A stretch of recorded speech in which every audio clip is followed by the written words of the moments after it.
How's it going, YouTube? Classic Oldsmobile here. Told you I wanted to make another video on the Kia here. This is a 2021 Kia K5 1.6 Turbo EX model.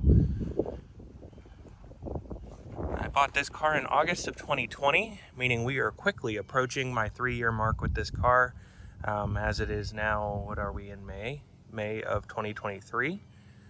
And I wanted to make a short video here telling you where we're at with the car and kind of go from there in my opinions. Had a little controversy with this car in the beginning. As you can see from my channel, it had an issue with the ground that had come loose early on in its life. Also had an incident where the front bumper did have to be replaced, but that has nothing to do with the car. That has to do with people not securing loads on trucks. Overall, I did lease this vehicle. I don't know how much I've talked about that a whole lot. It's not something I normally would have decided to do, but it was the right situation at the time. I needed to get out of the other car and I wanted a good rate. And I really fell in love with this car when I first saw it. So I decided I would start off with a lease and see where things went, because I was considering at the time other vehicles. And I wasn't sure how locked down I wanted to be. And I figured, well, if, I absolutely hated the car, I'd have an easy way out at the end of it. Just hand them the keys and walk away. So that's kind of where the point of this video is going to be, is now that that lease is coming up here in August, what am I going to do? The honeymoon is over at this point. We've started a full-blown relationship at this point. So what is my decisions with the car? What I consider this my soulmate of cars, something that I want to marry for the next, 5 to 6 years at this point, being that I'm already coming up on 3 years in. Now, the nice thing about Kia Hyundai Corporation is they do offer a 10-year, 100,000-mile warranty on their vehicles, which was part of the decision to buy this car, despite any of the issues that Kias are having at the moment, or have had for the last several years. I went with this model because it did have the 1.6 turbo, which was a totally redesigned engine. Well, not totally redesigned, but it was modified for this year. So it is slightly different than the previous 1.6 turbos that were in the Velosters. So it's a little bit newer. It also has a newer transmission. They did modify the 8-speed. This is a regular 8-speed automatic in this car, which was a big decision for me to buy this car over the 2019 or 2020 Nissan Altimas, which is what I was originally looking at, as I had a 2012 Nissan Altima leading up to this car. But I opted for this car because I was tired of the CVT and I really didn't want another CVT transmission. And if you look at the Honda selection or the all the Nissan selections, you're going to be getting into a CVT. Pretty much every car in this segment at this point has a CVT, and I was just not looking to go into that headache. As somebody that had one, I didn't have any major problems with mine, but it was starting to have some issues at the end there, which was a large deciding factor in getting rid of it. Ironically enough, that car is still going strong, as far as I know. It's got almost 100,000 miles on it by now. I sold it with 68,000. The person that bought it has really driven the pants off it, according to Carfax reports on it. So that's kind of funny. I just wanted to check in to see how the car was doing these 3 years almost later. And it is still on the road. Ironically, the tires, it looks like they just put tires on it not long ago, so it looks like my Yokohama tires held up quite well that I put on it 57,000. So they must have gotten some good mileage out of that, despite some dealerships in the past telling me that it needed tires when I was trying to trade it in. But that same dealership sold it with those tires. But anywho, yeah, so we're at 13,134. So we're getting up there, not as far as most of these cars have gotten at this point. I really don't drive enough, which is also part of the reason why I thought a lease would fit me fine, being that I don't drive even 10,000 miles a year, being that we are now at the almost 3-year mark, and it just turned 10,000 a few months ago. I've been driving it kind of heavy over the winter months, as the other car, the Oldsmobile that's on the channel, doesn't get driven in these months. So it's getting a little bit of a relaxation time now that the summer's here, and I've been doing some work on the Olds, as you've seen in the other videos. But back to the point of this video. Satisfaction with the car. I'm pretty satisfied with the car. I really like how the car drives. I really like how the car handles. I really like the features and the comfort factor of the car. I enjoy the physical appearance of the vehicle. I think it's a very stylish, very sporty looking car. And I'm overall satisfied with the looks of the car. Fit and finish. The car had some little defects in it from the start, which I was kind of okay with, despite the fact it was a brand new car and you kind of want it to be perfect. I knew that it was only going to get little imperfections as I owned it, and if it already had a few little pieces of character, I wouldn't mind it as much. So that's kind of where we're at. As you can see down here, this weird reflections in these doors here, that has been like that since I bought the car. That was something from the factory. Also, somewhere in the door here is a weird wave. I don't know if it's just the way that the sheet metal was rolled out from the manufacturer. You see me. Ugh. Anywho. So, I mean, that I was fine with. This I kind of made worse trying to fix. I hit the buffer a little too hard on the edges, but there was scratches right here. These were actually put on after I bought the car. These were put on by them washing the car as I was signing the paperwork. Didn't notice that till later on and just didn't even bother. But the black paint really hasn't held up all that well. I'm definitely regretting going black. While it looks nice when it's clean and may look good from back there, it does have a fair amount of swirl. Now, I am by no means an expert when it comes to detailing and cleaning cars. I'm a novice DIY at home guy. So I've taken care of the car. I washed it routinely, tried to make sure there's nothing, staying on the paint that could ruin the paint. But it does have some swirl marks in it that I'm going to try to get buffed out here. So there's that. It does have the typical chips that you're going to get from just driving the car. And just little rock chips. That's going to happen, unfortunately. These are the replacement tires. These aren't the original tires that came on the car. This car originally came with the, what were they? They were Pirellis P0s. These are the Nexen tires that I put on it. We're getting due for a rotation at this point. They're holding up a little better, but I'm still not overly satisfied. I do like the ride and the grip of these a lot more than the Pirellis. So that aspect has been better. These were put on about 3,000 miles ago, so do what you will with that. Now, coming inside the vehicle here, interior's held up quite well. I mean, the leather on the steering wheel does show some signs of wear. Despite being treated and cleaned. It does have some slight little nicks and scratches, which I'm not sure where those came from. It's not perfectly clean in here because it is pollen season here, as it is spring. So you're going to get pollen when the sunroof is open, which is another feature I really enjoy about this car.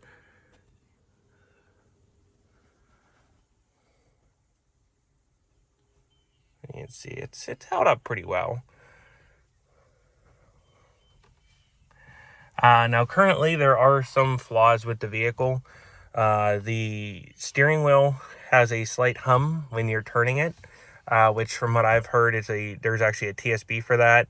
It's a bearing at the bottom of the steering shaft down by the, I would assume is the power steering, the electric power steering box.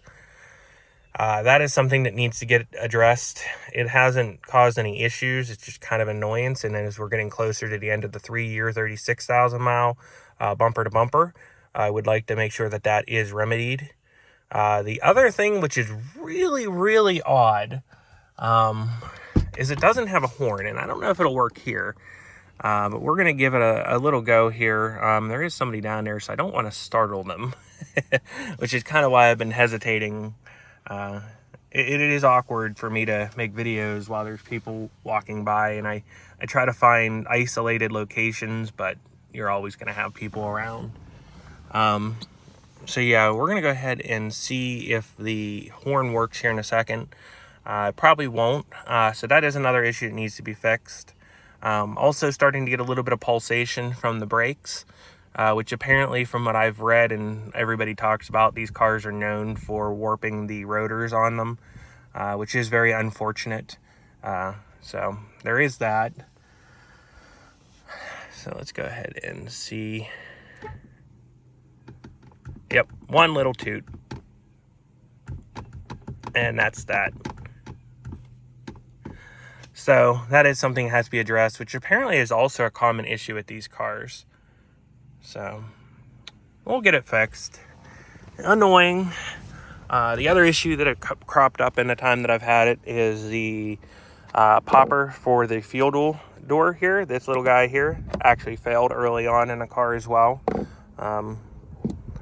Nobody was available to get the car in at the time that it failed. They were like, oh, you can drop it off and leave it for a couple weeks. And I'm like, well, do I got a loaner car? And they're like, well, no. So I paid the $50, climbed in there and fixed it myself. So that got resolved, which it does sound a lot quieter now. So there was definitely something not right with that original one. There's also a slight ding right here, which I feel really stupid because that was me. I was parked next to the Oldsmobile and I opened the door and it caught that second little area on that door where it flings, and it flung open and smacked it. I was very upset about that. But what are you going to do?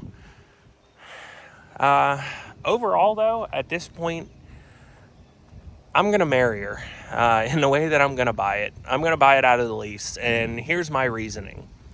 The car mechanically has been sound. It does decent on gas. I don't drive a whole lot, so the 20 miles per gallon that it ends up averaging, about 21, 22, which is nowhere near the 27 city that they tell you about. And I do a lot of mixed driving, but primarily it's stop and start traffic. So I do a little bit of highway driving, but it's mostly stop and start quick trips just around the area. I really don't leave this area a whole lot. So I'm fine with it.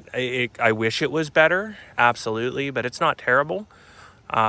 The comfort, the features, at this point in the market, I'm not going to get something better, especially for what the buyout price is on this car. I'm not sure if I'll disclose it. I'm sure you can figure it out, anybody that knows anything. This car was originally MSRP'd at $29,000 and some change. So it is progressively lower than that. And these cars right now, if anybody looks on the market for a 21 K5, especially with this mileage or higher, they're going for $31,000 to $32,000. So I feel like at this point in a journey with this car, marrying it would be the best choice, regardless if I decide to keep it over the next 5 to 6 years. Just for the pure fact that I feel like that if I buy it and the market keeps in the current trend that it's at, which you never know, it might bite me in the butt, I could only come out positive on this car at that point. Might even make back some of the money that I invested over the time of leasing it. So I would have a little bit of positive equity in the car, which would be a great thing to have in this market, to have a little bit of money to go towards something else. If I was to get something else, I would consider another one. I would, like I said in probably previous videos, and a lot of people get on me about this, is I would not get it in black again. I would probably go for the wolf gray or even the blue, that sapphire blue. I really like the sapphire blue on these cars. And I was actually really tempted by one that popped up recently. There was a 2023 GT MSRP for $33,000. I don't know what the dealer markup was going to be on it. But that's the 2.5 turbo in sapphire blue with the 10-inch screen, the 19-inch wheels, and the bigger brakes. That's the 300 horsepower model. So that would be fun. But do I need it? Absolutely not. I'm perfectly satisfied with the performance of this car. Yeah, it's a little 1.6. Yeah, it might scare a lot of people. Don't let it scare you. The car does have power. It is able to get out of its way, and honestly puts my 2.5 to shame that I had matched up with the CVT in my 2012 Altima. It really has the guts where it needs it, which is that here in Pennsylvania, as you can see, we got some hills. We got some mountain ranges. And to have that turbo power with that 1.6 makes that 1.6 really not bad. It definitely kicks in when you need it for them hills and those takeoffs. Where the 2.5 would just have that dead area with that little CVT, this car will kick in and freight train you. So I'm very happy with that. Yeah, so I think I'm gonna buy this car out of here. That's the end decision pretty much at this point. I really don't have much more to say about the car at this point in our journey with it. But you'll probably be seeing a lot more of this car over the next few years as we continue on and see what else goes on with the car. The front bumper is probably going to get repainted. I need to check back in with the body shop that did the work on this bumper. They did not prep something properly, and the paint, I don't know if I can even get to it without making you guys seasick.